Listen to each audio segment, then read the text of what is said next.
Hello and welcome back to my channel. आज का हमारा ये वीडियो एक बड़े ही इंटरेस्टिंग और बहुत ही इम्पॉर्टेंट चैप्टर पे बेस्ड है, हाउ व्हेन एंड वेयर, जो कि क्लास 8 की एनसीईआरटी का चैप्टर है। And this chapter is all about asking the right questions because all the students at some point of their life think that history is very boring. तो history को लोग boring इसलिए कहते हैं क्योंकि हिस्ट्री को लोग सही तरीके से पढ़ते नहीं हैं। हम हिस्ट्री को किस तरीके से पढ़ें, किस तरीके से हिस्ट्री को कंपेयर करें, ये बहुत इंपॉर्टेंट है because history is not linear as we think. एक सीधी रेखा में हिस्ट्री कभी चलती नहीं है। Our history is very branched और हमें बहुत ध्यान रखना पड़ता है कि which particular branch are we studying, हम कौन से नैरेटिव को फॉलो कर रहे हैं और हिस्ट्री को हम किस तरीके से असेस कर रहे हैं। सो आज के इस लेक्चर में हम लोग यही सीखेंगे कि हम हिस्ट्री को रीड कैसे करें, सही क्वेश्चंस कैसे पूछें, और थोड़ा बहुत चलेंगे इंडियन हिस्ट्री के बारे में, देखेंगे जहाँ जिस तरीके से इंडियन हिस्ट्री को लोगों ने स्टडी करना शुरू किया, specially the British people when they came to India, तो उन्होंने हिस्ट्री को कैसे मार्क किया, वो इस वीडियो में हम लोग देखने वाले हैं। तो चलिए शुरू करते हैं। The first question that comes to our mind when we open our history text books is why study history. आखिर हम हिस्ट्री क्यों पढ़ें, जरूरत क्या है हिस्ट्री पढ़ने की। सो in my opinion, without history, nothing is possible around us because we need to know where we came from. हमको पता होना चाहिए कि हमारा origin कहाँ है, हमारे ancestors कहाँ से आए हैं। तो ऐसी बहुत सारी चीजें हैं जिनका जवाब आपको सिर्फ और सिर्फ हिस्ट्री ही दे सकता है। तो the first point is history tells us about where we came from and where we are headed to, not just the past. History will tell you about your present and your future also, because there is a pattern in which history is repeated. As we say, na, there is a common saying, history repeats itself. So although history does not repeat itself, but it shows similar patterns. लगभग लगभग सारी चीजें जो है वो same रहती हैं। जिस तरीके से चीजें चेंज होती हैं किसी भी कल्चर में, किसी भी रीजन में, सोसाइटी में जिस तरीके के चेंजेस आते हैं, उनका एक फिक्स्ड पैटर्न है, एक फिक्स तरीका है, एक मेथड है जो काफी सालों से चला आ रहा है, जिसके कॉज एंड इफेक्ट्स आपको प्रेजेंट में और फ्यूचर में दिखाई देते हैं। तो the first thing about reading history is that we need to learn where we came from and we get to learn where we are going. ये दोनों चीजें हमें बहुत अच्छे से पता चल जाती हैं। The second is history has all the answers to your when. जब भी आप ये क्वेश्चन लेके आते हो, when did this happen, when did those came, when did Britishers came, when did Portuguese came, when did humans appear on earth, तो इस तरीके के क्वेश्चंस के जवाब आपको सिर्फ और सिर्फ हिस्ट्री ही दे सकते हैं। Although there is a bit of science involve in this, लेकिन अगेन आप साइंस को तब तक स्टडी नहीं कर सकते हो जब तक आपको टाइम का रेफरेंस ना मिले। तो in order to study science accurately, we need to learn the history of that science. So it's very important that you know that when have the things happened और उसके पीछे क्या रीजन है। So that is all history is about. Third is everything that is around us. जो कुछ भी आप देखते हो, जिस भाषा में हम बात कर रहे हैं, जो फूड हम खा रहे हैं, जो कपड़े हम पहन रहे हैं, जिन चीजों को हम स्टडी कर रहे हैं, एवरीथिंग हैज अ हिस्ट्री। हर छोटी से छोटी चीज का अपना एक इतिहास है। I'm speaking in English. So English is not my native language. It has come from colonials. The kind of clothes that I'm wearing, the things that I'm studying or that I'm teaching you people, these all have come from a very long sequence of changes. तो जैसे जैसे समय बदलता है, timeline में हम आगे जाते हैं, वी गेट टू लर्न कि बहुत सारे चेंजेस आए हैं। और हर छोटी छोटी माइनर चीज, आपके शहर का नाम, आपके शहर की स्पेशलिटी, किसी एक गली या मोहल्ले का नाम, किसी फेमस मॉन्यूमेंट की हिस्ट्री, ये सारी चीजें हिस्ट्री का ही हिस्सा है। चाहे वो हिस्ट्री माइन्यूट हिस्ट्री हो, history related to your area और योर सिटी और योर स्टेट और योर कंट्री और regarding you. So these are different types of history. And जो भी चीजें आप अपने आसपास देखते हो एलिमेंट में, चाहे वो सोशल हो चाहे वो फिजिकल हो, उनका कहीं ना कहीं एक अपना इतिहास है जो हमें हिस्ट्री में पढ़ने को मिलता है। The most important thing that history tells us is that nobody is native. ये नेटिव होने का कॉन्सेप्ट बिल्कुल हमारा इमेजिनरी कॉन्सेप्ट है। Nobody is native to nowhere. हम सब कहीं और जन्मे हैं और हमारे एंसेस्टर्स कहीं और से आ रहे हैं और हम अभी कहीं और बसे हैं। हो सकता है कि आने वाले कुछ सालों में हम लोग यहाँ से भी माइग्रेट कर जाएं और हम किसी और जगह पे चले जाएं और हमारे आने वाली वंशज सोचे कि हम वहाँ के नेटिव्स हैं। तो history has been a continuous war of this narrative that who is native and who came first. तो ये चीज अपने भारत में भी देखने को मिलता है। बहुत सारी ऐसी थियरीज हैं जो कि आपको बताएंगे कि Aryans were the first people that came to India, and then there are other people also who claim कि वो पहले आए थे। तो history is all about narratives and the nativeness, कौन ज़्यादा नेटिव है, कौन ज़्यादा पहले आया, कौन बाद में आया, कौन रूल कर सकता है, हु इज़ पावरफुल। तो ये सारी चीज़ें आपको हिस्ट्री बताती। Now the next question is, where does our history start? Now this question holds very much of importance because we need to realize कि हम history को study कैसे कर रहे हैं. As a species, if we talk about as a species, तो our history belongs to millions of years ago. If we talk about as a nation, तो हमारा nation का history भी thousands of years पहले का है. If we talk about community or a person of a state or a small group, तो हमारा एक अलग history होगा. So that is why I said कि history linear नहीं है, एक लाइन में नहीं चल के आ रही है. History has a long sequence of branches and you have to decide that from which hierarchy you belong to. आप किस पर्टिकुलर फैमिली से बिलोंग करते हो, व्हाट इज योर ओरिजिन, आप किस शहर से आते हो, आप किस देश से आते हो, किस कॉन्टिनेंट में आपका ओरिजिन है, and ultimately when did you arrive on this planet. तो हम सब का रूट जो है वो हमारे एंसेस्टर्स में है, लेकिन from being apes to becoming humans and creating nations we changed our ways. तो इसीलिए जो सबसे इंपॉर्टेंट क्वेश्चन आता है, where does our history start, हमारी हिस्ट्री शुरू कहाँ से होती है. तो we are going to approach today's lecture as Indians. हम देखने वाले हैं कि इंडिया की हिस्ट्री कहाँ से शुरू होती है. Now the next slide is the history of India. Bharat के इतिहास का अपना क्या इतिहास है. How do we learn about the Indian history. Now this is a very interesting question, क्योंकि बहुत हिस्ट्री, इंडियन हिस्ट्री खासकर बहुत ज्यादा डाइवर्स है और बहुत डीप है. आपको देखने को मिलेगा कि there are various narratives of Indian history. बहुत लोग इंडियन हिस्ट्री को ब्रिटिश पीरियड से शुरू करते हैं, that is the British history. बहुत लोग उसको साउथ इंडियन हिस्ट्री को ज़्यादा प्रेवलेंस देते हैं. If you go to South India, तो द तमिल पीपल और the Telugu people have different narratives of history, जिनको हम द्रविडियन कहते हैं. तो वो द्रविडियन पीपल का अपना बिलीफ है कि वो इस आप कह सकते हो इंडियन सब कॉन्टिनेंट पे सबसे पहले आए थे. They have a history. They came around 50,000 years ago by migrating from African region. तो उनका कहना है कि वो पहले आए.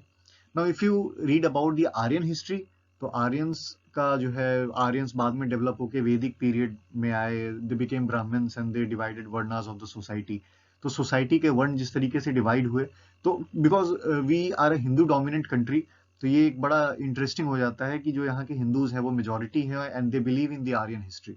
They believe that they were the supreme people and they came to this continent, they came to this part of world and they inhabited India.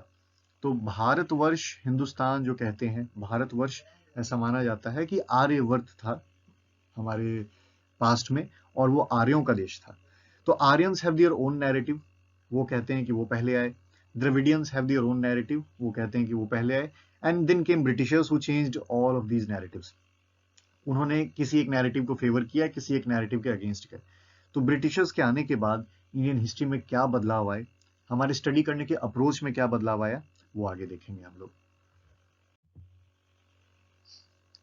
Now as we know that study of India is known as Indology. तो भारत का, because Indian history is very, I told you ना, Indian history is very deep, अपने आप में पूरा subject है. The same you can see with Egypt. Egypt का अपना स्टडी है Egyptology. That way Indology is the history of India. India की स्टडी, इंडिया के कल्चर का स्टडी, इंडिया के सिटीज, स्टेट्स, किंगडम्स की स्टडी, ये सब कुछ इंडोलॉजी में आती है. Now Alexander Cunningham is the first name that will come across when you start reading Indian history. Alexander Cunningham का नाम इसलिए भी important है क्योंकि इनको फादर ऑफ इंडियन आर्कियोलॉजी भी बोला जाता है. जैसे जैसे स्लाइड्स चलते जाएंगे आप इन चीज़ों को नोट करते जाइएगा, क्योंकि this becomes a very important part of history जो आप जनरली क्लास 8 के टेक्स्ट बुक में नहीं पढ़ोगे. अलेक्जेंडर कनिंघम को father of the Indian archaeology बोला जाता है, और उसका कारण ये है कि अलेक्जेंडर कनिंघम ने एक चाइनीज मॉन्क हुआन सांग की इटिनररी इज लाइक ट्रेवलॉग. जैसे उस मॉन्क ने जिस तरीके से भारत में ट्रेवल किया, तो उन्होंने जो पाथ डिसाइड किए थे अपने ट्रेवल करने के, और जो चीज़ें उन्होंने अपने किताबों में लिखा था कि भारत के इस एरिया में उनको ये चीज़ें देखने को मिली, तो कनिंघम ने वो इटिनररी फॉलो किया और उसी रास्ते पे चले जिस रास्ते पे मॉन्क आज से कई हजारों साल पहले गए थे. और उन्होंने कोशिश की कि उनके अकॉर्डिंग इंडिया का इतिहास कितना बदला है, उन चीज़ों को नोट करें. और इन सारी चीजों को नोट करके उन्होंने अपनी एक बुक कंपाइल की जिसका नाम था the ancient geography of India. तो कनिंघम वो पहले इंसान थे जिन्होंने भारत में आर्कियोलॉजी और हिस्ट्री की स्टडी को ज्यादा इंपॉर्टेंस दिया। So that is why Alexander Cunningham is known as the father of Indian archaeology. The second important name that comes to our mind is Frederick Max Muller. Max Muller क्यों important है? Max Muller की theory हम सबने पढ़ी है लेकिन हम Muller का नाम नहीं जानते हैं। ये आर्यंस की जो थ्योरी है, that Aryans originated in Central Asia, और वहां से वो जर्मनी ये सब इलाके, because you see Aryan theory जो है वो जर्मनी में भी बड़ी प्रेवलेंट रही थी during time of Adolf Hitler. वो भी आर्यंस को फेवर करता था। ही थॉट कि ये जो सेंट्रल एशिया वाले लोग हैं ये माइग्रेट करके जर्मनी गए थे, and then one branch migrated to the part where Mesopotamia came in, Iran वाला जो पार्ट है, और वो वहां से कुछ लोग माइग्रेट करके इंडिया आए। तो मैक्स म्यूलर की ये थ्योरी थी कि the primitive Aryans were from central Asia. वहां से दो ब्रांचिंग हुई। आप इसको इस तरीके से देख सकते हो कि सपोज कीजिए ये आपका सेंट्रल एशियन पोर्शन है and this is the Indian सब कॉन्टिनेंट। यहाँ पे इंडियन सब कॉन्टिनेंट है, यहाँ पे यूरोपियन सब कॉन्टिनेंट है, राइट। तो मैक्स म्यूलर सेड कि आर्यंस का एक ग्रुप यूरोप माइग्रेट कर गया, that went to Germany and other parts, and another group came to Iran and India, जहां मेसोपोटामियन सिविलाइजेशन और इंडस वैली सिविलाइजेशन की जहां पे आप देख सकते हैं कि उन्होंने नींव रखी और जिस तरीके से उन लोगों ने यहाँ पे अलग अलग सिविलाइजेशंस को जन्म दिया। तो this was the theory of Max Muller कि उन्होंने रेशियल स्टडी की। ये बड़ा इंपॉर्टेंट वर्ड है, रेशियल स्टडी, बिकॉज उससे पहले ना हम लोग रेसेस में बिलोंग नहीं करते थे, हम लोग रेसेस में बिलीव नहीं करते थे, हमको पता नहीं था कि रेसेस क्या होते हैं। तो जिस तरीके से उन्होंने आर्यन थ्योरी पब्लिश करी तो आर्यंस के बारे में हमको पता चला, और उस रेशियल स्टडी से हमको ये फील होना शुरू हो गया कि Aryans were superior to other people who were living there. Natives से ज्यादा सुपीरियर हो गए थे आर्यन, और यही कारण है कि हमारी सोसाइटी का फैब्रिक ऐसा है कि ब्राह्मण्स आर मोर डोमिनेंट और similarly Hindus are more dominant in this part of the region. तो ये जो थ्योरी है वो मैक्स म्यूलर की थ्योरी से ही आता है कि Aryans originated in Central Asia and one of their branches migrated to Europe and another branch came to Iran and India. Now Muller की थ्योरी आने के बाद जो साउथ इंडियन पीपल थे, जो मैंने बात की, तमिल्स थे, तेलुगुस थे, जिनकी हिस्ट्री शायद आर्यन से ज्यादा पुरानी हो सकती है, इसका अभी तक कोई पर्टिकुलर वेरिफिकेशन है नहीं, हमारे पास कोई ऐसा एंथ्रोपोलॉजिकल एविडेंस अभी नहीं है, लेकिन they claim that they were the actual natives. Dravidians का कहना था कि वो आर्यन से पहले आए थे और ये ब्राह्मण्स बाद में आए और इन्होंने उन पर डोमिनेशन करना शुरू कर दिया। तो उनका ये कहना है कि Aryans were not the natives of India, Dravidians were the natives. Similarly अंग्रेज क्योंकि हमारे कंट्री में चीजों को स्टडी कर रहे थे, इवेल्युएट कर रहे थे और अलग अलग तरीके के नैरेटिव्स निकाल रहे थे। We saw two narratives, one was the Aryan narrative, the other was the Dravidian narrative. और इसी बीच में अंग्रेज जो थे, जो ब्रिटिशर्स थे, वो अपने इंडियन हिस्ट्री को ग्रीस से भी कनेक्ट करने की कोशिश कर रहे थे, क्योंकि ग्रीस में ऑलरेडी रोमन सिविलाइजेशन जो है बड़ा पावरफुल हुआ करता था ना उस जमाने में। रोमन सिटीज और रोमन और ग्रीक कल्चर्स को बड़ा पावरफुल मानते थे, वो बड़ा इन्फ्लुएंशियल मानते थे। तो उनका ऐसा मानना था कि हो सकता है कि इंडियन कल्चर जो है वो रोमन और ग्रीक कल्चर से ही निकल के आया हो, उनसे ही काफी चीजें कॉमन भी मिलती थी, because at the time of Indus valley civilization काफी ज्यादा ट्रेड चलता था रोम और ग्रीस के साथ। तो वी सी कि बहुत सारे ब्रिटिशर्स ऐसे भी थे जो कि जबरदस्ती इंडियन कल्चर को ग्रीक कल्चर की ग्रेटनेस के साथ कंपेयर करते थे। One of the name was Vincent Smith. तो ये तीन नाम जो हैं ये बड़े इंपॉर्टेंट नेम्स हैं, Alexander Cunningham, Frederick Max Muller और विंसेंट स्मिथ। तो विंसेंट स्मिथ ऐसे हिस्टोरियन थे जिन्होंने इंडिया की हिस्ट्री को ग्रीस की हिस्ट्री के साथ कंपेयर करना शुरू किया था। उन्होंने लोगों को ये बताया था कि हो सकता है कि इंडियंस ने ग्रीस के कल्चर से काफी कुछ उधार लिया है।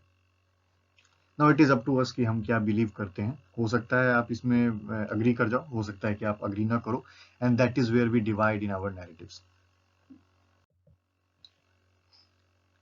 Now what is the problem of writing history?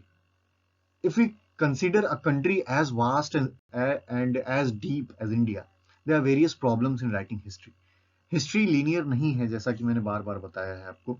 History narratives में बटा हुआ है। बहुत सारे लोगों का अलग मानना है सेम स्टोरी को लेके, और कुछ दूसरे कम्युनिटी या सेक्ट के लोग हो सकते हैं जो कि किसी कंट्री की हिस्ट्री को अलग तरीके से देखते हो। तो हिस्ट्री लिखने में बहुत बड़ी समस्या ये थी कि आप बात मानो किसकी। जब ब्रिटिशर्स हमारी कंट्री में आए तो उनके पास इंडियन हिस्ट्री का कोई एविडेंस था नहीं। ऑल्दो जो हमारे पास जो एविडेंसेस थे वो ऐसे थे कि उनको डेसिफर करना बड़ा मुश्किल था, because all we had was inscriptions, जो बुद्धिस्ट इंस्क्रिप्शंस थे, अशोका के इंस्क्रिप्शंस थे, और देवर प्रशस्तीज, यूलॉजीज, जो राजा के तारीफ में जो है पोएट्स और कोर्टियर्स लिखते थे, तो those were known as eulogies, Hindi में उसको प्रशस्ति बोलते हैं।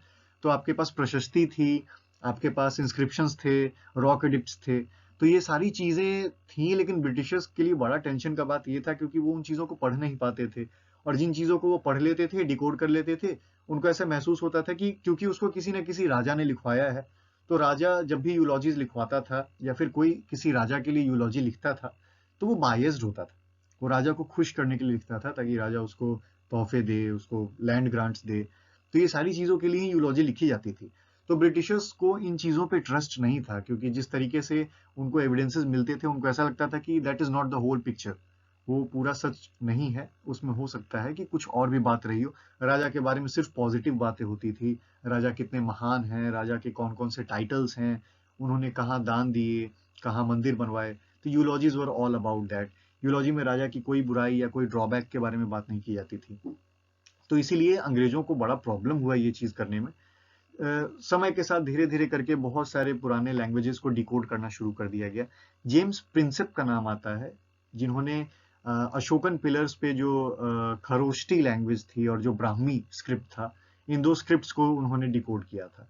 तो James Prinsep was a very important name, जिन्होंने खरोष्टी और ब्राह्मी स्क्रिप्ट को डेसिफर किया था, ध्यान रखिएगा। Now according to colonials, Kalhan's Raj Tarangini was the only reliable book. जब अंग्रेजों ने भारत के कई सारे पुराने पुराने बुक्स को खंगालना शुरू किया, उन्होंने उन बुक्स को स्टडी करना शुरू किया, तो उनको ऐसा लगा कि कलहन की जो किताब थी राज तरंगिनी, वो इकलौती ऐसी किताब थी जिसमें ऑनेस्ट राइटिंग थी। अपने राजा के बारे में उन्होंने अच्छाई और बुराई दोनों बराबर तरीके से लिखी थी। उन्होंने उस समय के आम लोगों के जीवन में क्या चल रहा था उसको बहुत अच्छे तरीके से दिखाया था। तो अंग्रेजों ने, ब्रिटिशर्स ने उसको बड़ा आइडियल समझा, उसको देखा और उन्होंने बताया कि this is the way a book should have been written, इस तरीके से लिखा होना चाहिए इतिहास। और कलहन का Raj Tarangini was a very important example. और वहां से उन्होंने सोचा कि अब इंडियन हिस्ट्री को समझना शुरू करना चाहिए, क्योंकि जब अंग्रेज हमारे देश में आए थे तो ट्रेड करने आए थे, लेकिन जब वो यहीं पे आके बस गए, जब उनको यहाँ पे रूल करना था, तो किसी भी जगह पे आप जब राज करने जा रहे हो, आप रूल करने जा रहे हो, तो वहाँ की छोटी छोटी बारीकियों को समझना बहुत जरूरी है। तो अंग्रेजों के लिए बहुत इंपॉर्टेंट था कि वो हमारी हिस्ट्री को समझें, हमारे कल्चर्स को समझें, उनको पता हो कि इंडियंस को कौन सी चीजें हर्ट कर सकती हैं और कौन सी चीजें खुश कर सकती हैं। तो इन सब चीजों का बहुत बारीकियों से वो स्टडी करते थे और फिर उसको हम पर अप्लाई करते थे, और यही कारण है कि वो काफी समय तक हम पर रूल कर पाए। Now there were various school of thoughts. दो तरीके के स्कूल ऑफ थॉट निकल के आते हैं इंडियन हिस्ट्री को स्टडी करने के। एक है ओरिएंटल स्कूल और दूसरा है यूटिलिटेरियन स्कूल, यानी ये दो अलग अलग सोचने के तरीके थे। ओरिएंटल मेथड के कुछ इंपॉर्टेंट नाम हैं। विलियम जोन्स, जिन्होंने बंगाल की एशियाटिक सोसाइटी को फॉर्म किया था, हेनरी कोलब्रुक और नेथेनियल हालहेड। तो ये कुछ ऐसे नेम्स हैं जो कि ओरिएंटल फिगर्स थे हमारे कंट्री के। ये जब भारत आए तो इन्होंने भारत के कल्चर को ज्यादा इंपॉर्टेंस दिया। इन्होंने बोला कि before we start ruling these people, we must learn how they behave. There is a saying ना कि in Rome do as Romans do. आप जहां पर जाइए वहां पे उन्हीं लोगों की तरह बिहेव कीजिए, जैसा देश वैसा भेष। तो ओरिएंटल पीपल का ये मानना था कि अगर उनको यहाँ पे राज करना है तो उनको भारत के कल्चर को, यहाँ के लैंग्वेज को और यहाँ के लोगों के मेंटालिटी को बहुत गंभीरता से स्टडी करना पड़ेगा। तो विलियम जोन्स, कोल ब्रूक, हेलहेड ने इंडियन किताबों को स्टडी किया, इंडियन लैंग्वेजेस सीखी, इन्होंने पर्शियन सीखा, हिंदी सीखा, संस्कृत सीखा। ये अंग्रेज होके संस्कृत लिखते थे, पर्शियन लिखते थे, तो यहाँ के राजा बड़े खुश होते थे, इनसे बड़े इंप्रेस होते थे और इनको बहुत सारे अवार्ड्स देते थे। और साथ ही साथ इन्होंने अपनी राइटिंग्स और अपने रिसर्च पेपर्स में काफी कुछ ऐसा लिखा जो कि बाद में आने वाले ब्रिटिशर्स को बहुत हेल्प करता था। The second school of thought was utilitarian thought, और इसका जो मानना था ये थोड़ा कंजर्वेटिव ग्रुप था, जिसमें जेम्स मिल आते हैं, मकौले आते हैं, जेम्स रेनल आते हैं। इनका मानना था कि Indian civilization is very backward, हम लोग बहुत पिछड़े हुए लोग हैं और हम हमारे सोसाइटी में बहुत ज्यादा अंधविश्वास है, बहुत ज्यादा टैबूज हैं जिनको सॉल्व करना बहुत जरूरी है। और इनका ये मानना था कि हमारी हिस्ट्री पढ़ के इनका कोई फायदा नहीं होगा। इंस्टेड वो हमें अपनी हिस्ट्री पढ़ाना चाहते थे और वो हमें अपनी साइंस और अपना लिटरेचर पढ़ाना चाहते थे, क्योंकि उनको ऐसा लगता था कि उनका लिटरेचर और उनका जो कल्चर है वो ज़्यादा सिविलाइज्ड है, वो ज़्यादा कल्चर्ड और सिविलाइज्ड है और ज़्यादा मॉडर्न है। तो अगर उनकी चीज़ें हम स्टडी करेंगे तो इंडियंस ज़्यादा मॉडर्न हो पाएंगे और वो हम पे इजिली रूल कर पाएंगे। तो ये दो स्कूल ऑफ थॉट थे, एक थोड़ा मॉडरेट था ओरिएंटल, जो कि मानते थे कि पहले हमारे कल्चर को सीखें उसके बाद हम इन पे रूल करें, और दूसरा अपने कल्चर को हमारे ऊपर लादना चाहते थे, ओवरराइड करना चाहते थे। इनफैक्ट हिस्ट्री जो है यूटिलिटेरियन मेथड से ही आगे चली गई, क्योंकि इन्होंने जिस तरीके के लॉज बनाए और जिस तरीके के एक्ट्स पास किए, तो हमारी हिस्ट्री उसी तरीके की होती चली गई। Now coming on to how things started, किस तरीके से चीजें शुरू हुई। रॉबर्ट क्लाइव, जो कि बंगाल के पहले जनरल थे, गवर्नर जनरल, उन्होंने जेम्स रेनेल को, जिनका नाम अभी पीछे हम लोगों ने यूटिलिटेरियन स्कूल ऑफ थॉट में देखा, जेम्स रेनेल को उन्होंने आदेश दिया कि वो भारत के नक्शे बनाएं, to prepare the maps of India, Hindustan. तो जेम्स रेनेल आप कह सकते हैं कि इंडिया के सबसे शुरुआती जियोग्राफर्स में से एक थे। इंडिया के स्टार्टिंग मैप्स रेनेल ने बनाए और यहाँ के शहरों को मार्क किया। तो James Rennell as a geographer थे। और दूसरा नाम जो हमारे पास आता है वो आता है जेम्स मिल का। 1817 में जेम्स मिल ने भारत का इतिहास लिखा, a history of British India, और उसमें उन्होंने भारत के इतिहास को 3 भागों में डिवाइड कर दिया, the Hindu period, the Muslim period and the British period. This is very important, इस चैप्टर से रिलेटेड बड़ा इंपॉर्टेंट नाम है जेम्स मिल का। मिल ने इंडिया का periodisation Hindu, Muslim and British period में किया था। उनका कहना था कि ब्रिटिशर्स के आने से पहले भारत में हिंदू और मुस्लिम डिस्पॉट्स का रूल था। डिस्पॉट यानी ऐसे राजा जो कि अपनी प्रजा की नहीं सुनते हैं। ब्रिटिशर्स को ऐसा लगता था कि वो जहां भी जाते हैं वो लोगों को कल्चर देते हैं, वो लोगों को डेमोक्रेसी देते हैं और सिविलाइज्ड बनाते हैं। तो जेम्स मिल का मानना था कि ब्रिटिशर्स के आने से पहले जो राजा, हिंदू या मुस्लिम, चाहे अब दिल्ली सल्तनत की बात करें या उससे पहले Gupta kingdom, Pallavas and all those people who ruled India, तो उनका मानना था कि वो डिस्पॉट्स थे, वो अपनी प्रजा के बारे में सोचते नहीं थे। According to him, India was full of religious intolerance, caste taboos and superstitions. जैसा कि मैंने आपको बताया कि इनका ये मानना था कि भारत में बहुत ज्यादा religious intolerance है। Although this was very wrong, इन्होंने ये नैरेटिव जो चलाया वो आज तक कहीं ना कहीं हमारी सोसाइटी का एक इंपॉर्टेंट फैब्रिक बन गया है, लेकिन ऐसा था नहीं। उनका कहना था कि भारत में इतने सारे रिलीजन्स को एग्जिस्ट कर रहे हैं, there were Hindus and there were Muslims, then there were Buddhists and Jains and all those people. तो उनका ये मानना था कि इतने सारे रिलीजन एक दूसरे को टॉलरेट नहीं करते हैं, क्योंकि अक्सर हिंदू किंग्स जो है वो मुस्लिम किंग्स के साथ वॉर पे रहते थे, कई हिंदू किंग्स भी दूसरे हिंदू किंग्स के साथ वॉर पे रहते थे, सब एक दूसरे से लड़ते थे। तो इनका ये मानना था कि इस देश में इंटॉलरेंस बहुत ज्यादा है, लोग आपस में ही लड़ते हैं।